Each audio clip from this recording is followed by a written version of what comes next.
Oups. C'est pas la bonne. Je me suis trompé. Hop. Voilà.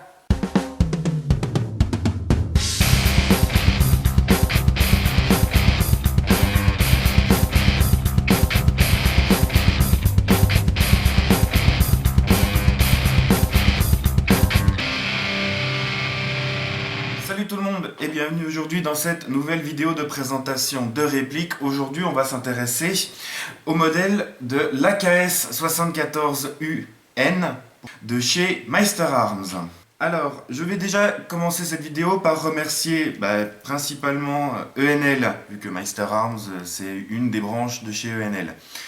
ENL et Airsoft Entrepôt pour le concours photo qu'ils ont organisé.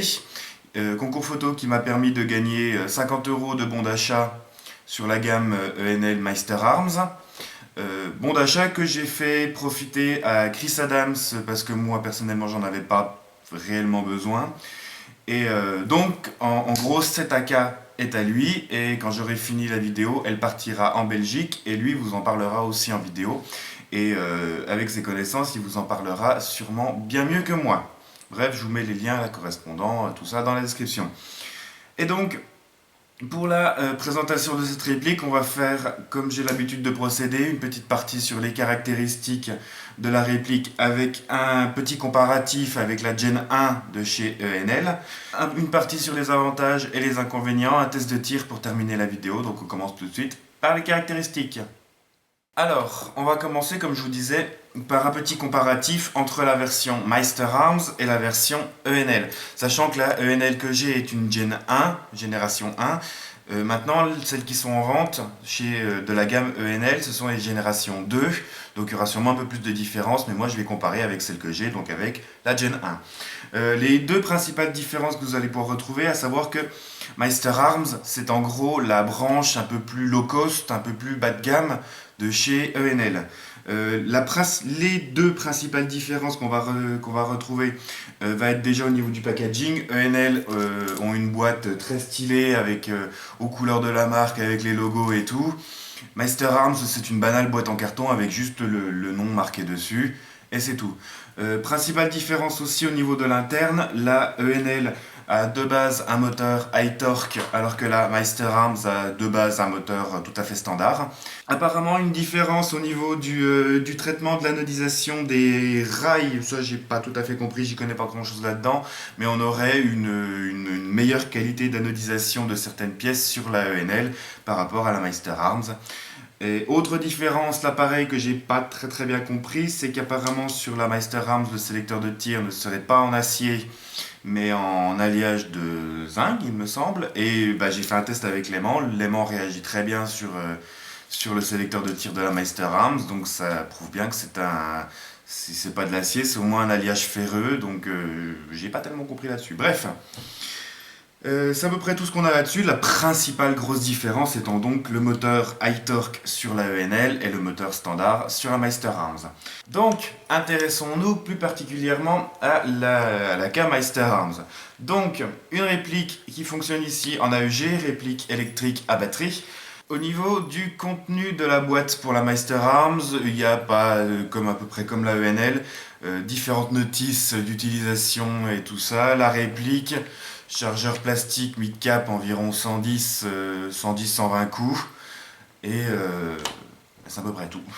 On a là une réplique d'une conception, exactement en fait, il va y avoir énormément de similitudes avec la vidéo de la ENL, donc si vous ne l'avez pas vu, je vous invite très particulièrement à faire un tour dans la description, vous y trouverez le lien.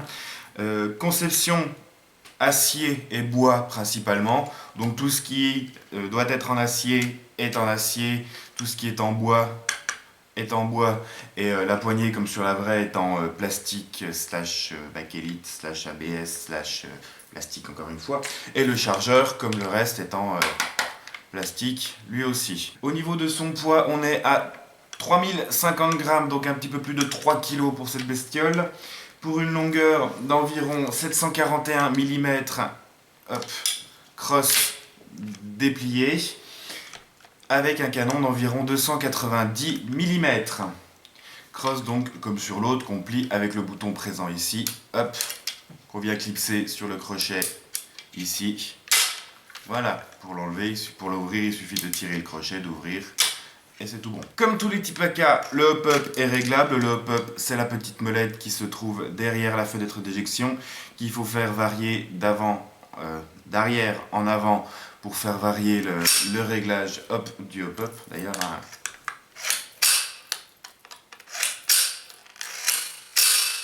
c'est plaisant quand même. 3 modes de tir, comme toujours, sécurité, full auto, semi-auto. Très bien cranté, très bien serré, ça fait toujours plaisir aussi. Au niveau des organes de visée, l'organe de visée classique de la K74, le cran ici qui est rabattable pour un autre qui est plus ou moins le même, et l'organe de visée à l'avant, réglable en hausse et en dérive. Il suffit de décaler un peu violemment la partie qui est là pour pouvoir régler la dérive et de visser ou dévisser la pointe pour pouvoir régler la hausse. 2 attaches-sangles présents sur la réplique. Le premier ici, légèrement mobile sur la crosse pliable. Le deuxième, le petit anneau qui est juste ici à l'avant. De toute façon, c'est de l'acier, hein, vous pouvez y aller l'utiliser sans trop de soucis. Un rail d'interface pour y fixer un optique avec le bon système de montage, un optique Cobra par exemple. Rail de montage ici, spécifique à tous les types AK, c'est quand même un truc qui commence à être assez connu. Le cache-flamme, toujours le cache-flamme un petit peu particulier, amovible. Pour l'enlever, il suffit d'appuyer, d'enfoncer le petit téton qui est ici, qui verrouille le cache-flamme, et de dévisser pour libérer un pas de vis. Je crois que c'est 22 ou 24 mm en sens horaire, donc attention quand vous achetez un silencieux parce que c'est malheureusement pas tous les PBS4 qui ont ce pas de vis, donc méfiez-vous lors de l'achat. Au niveau du logement de la batterie, ça se passe exactement comme pour l'autre. On appuie sur le bouton à l'arrière du top cover. Le top cover est maintenu par ressort. Et c'est là qu'on va pouvoir trouver une petite Tamiya en connectique de batterie, le fusible et à l'intérieur le logement pour la batterie. Donc toujours essayer de trouver une batterie format stick ou moi je l'ai testé, là le test de tir est fait avec une Lipo 7.4. Une Lipo 7.4 qui ne dépasse pas le format d'une batterie stick, sinon ça ira pas quoi. Hop. Au niveau du chargeur qui vous est fourni avec, comme je vous ai montré, le chargeur comme toujours qui fait un petit peu trop plastique, beaucoup l'ont remarqué, beaucoup l'ont dit et je suis assez d'accord. Il est réaliste parce qu'il est en matière plastique, il a la couleur qui correspond à peu près. Il manquerait en fait une petite patine pour qu'il fasse un peu plus usé, pour qu'il fasse un peu plus vieux, qui corresponde un peu mieux au style qu'on en attend. Mais la couleur est à peu près bonne, les matériaux sont bons et on est là, un banal mid-cap 110-120 coups. Qui fait plaisir, qu'on va alimenter toujours avec un speedloader par ici. Bon, après, je ne vais pas vous apprendre à insérer un chargeur d'AK. Voilà, ça s'insère. On presse le levier vers l'avant, tac, on retire le chargeur et on est bon. Pour terminer, au niveau des caractéristiques, on a là une réplique en sortie de boîte qui a des perfs pas trop dégueulasses. Une fois nettoyée, hein, nettoyez-la, sérieusement, quand vous la recevez, nettoyez-la, au moins le canon, quoi. Une fois donc le canon nettoyé, le hop-up un minimum rodé, ça touche sans souci à 45 mètres. Pour une puissance en sortie de boîte qui avoisine les 390-400 fps, ça picote un peu. Le tout pour un prix en France d'environ 190 €. Donc j'ai fini avec les caractéristiques, on va maintenant faire une partie sur les avantages et les inconvénients. Donc au niveau des inconvénients, j'ai pas trouvé vraiment grand chose, un peu comme la ENL.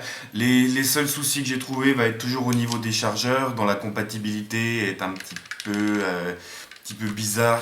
Moi j'ai pas grand chose qui va dedans et c'est un petit peu dommage de pas standardiser ça un peu plus comme les types M4. C'est l'avantage des types M4, c'est que beaucoup de chargeurs vont sur beaucoup de marques différentes, etc.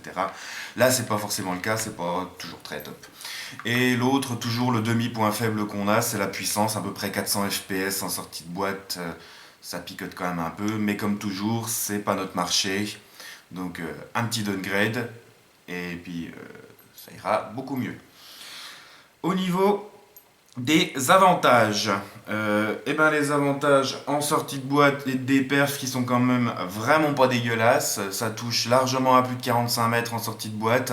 Vraiment le gros avantage, les matériaux, le prix. Hein. Du vrai acier, du vrai bois, 190 €. Franchement, c'est imbattable. Il n'y a rien à dire, c'est imbattable. Ça peut faire une base vous pouvez taper un gros upgrade dedans en ayant de base pas payé grand chose entre guillemets pour une carcasse. Si vous virez tout ce qu'il y a dedans, vous avez acheté une carcasse quoi. Mais là, 190 balles pour de l'acier et du bois, c'est imbattable. Il n'y a rien d'autre à dire, c'est imbattable. Voilà, j'ai rien d'autre à dire là-dessus. Je vous invite toujours à revoir la vidéo sur la version Gen 1 de chez ENL, donc la version ENL que j'ai mis en description. Et puis on va passer à un petit test de tir.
Donc voilà, j'en ai maintenant terminé avec la vidéo de présentation de cette AKS 74U de chez Meister Arms.